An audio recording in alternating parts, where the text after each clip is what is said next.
据称，位于哈萨克斯坦和中国边界的库尔西姆和扎伊桑地区被出售给中国，以换取哈萨克斯坦对中国的债务。哈贝尼达报道说，居住在库尔西姆和扎伊桑地区的哈萨克人被政府系统地移居到其他城市，并进行保密。活动人士解释说，中国对其想要占领的国家提供大量贷款，并进行严厉制裁，然后迫使做出经济和政治承诺。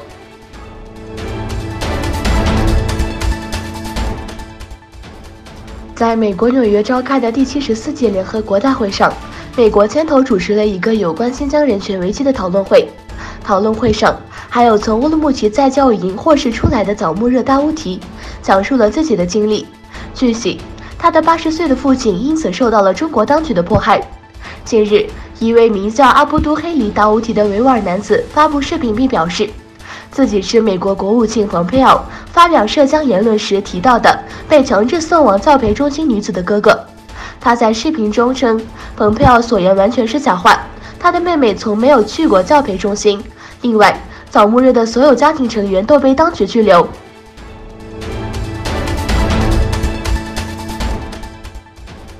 中国对美国众议院通过香港人权与民主法案作出回应。中国外交部发言人耿爽表示强烈愤慨，警告美国中方将采取有力反制措施，称该法案如果最终通过，将损及美国在香港的利益。中国外交部发言人耿爽在书面声明中表示，美国众议院坚持通过所谓的香港人权与民主法案，我们对此强烈愤慨和坚决反对。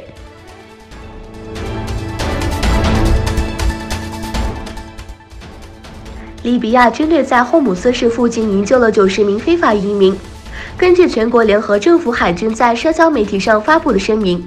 在距霍姆斯市95英里的地方进行了一次艰苦的营救行动，并拯救了90名乘坐充气船的非法移民。声明说，大多数人是索马利人，包括7名妇女，其中2名是孕妇。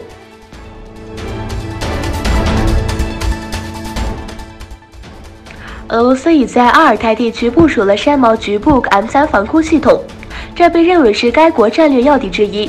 俄罗斯国防部宣布，在哈萨克斯坦、中国和蒙古边界的阿尔泰地区部署部 M3 防空系统。阿尔泰是俄罗斯的南部边界，也被视为通往阿尔泰中亚的门户。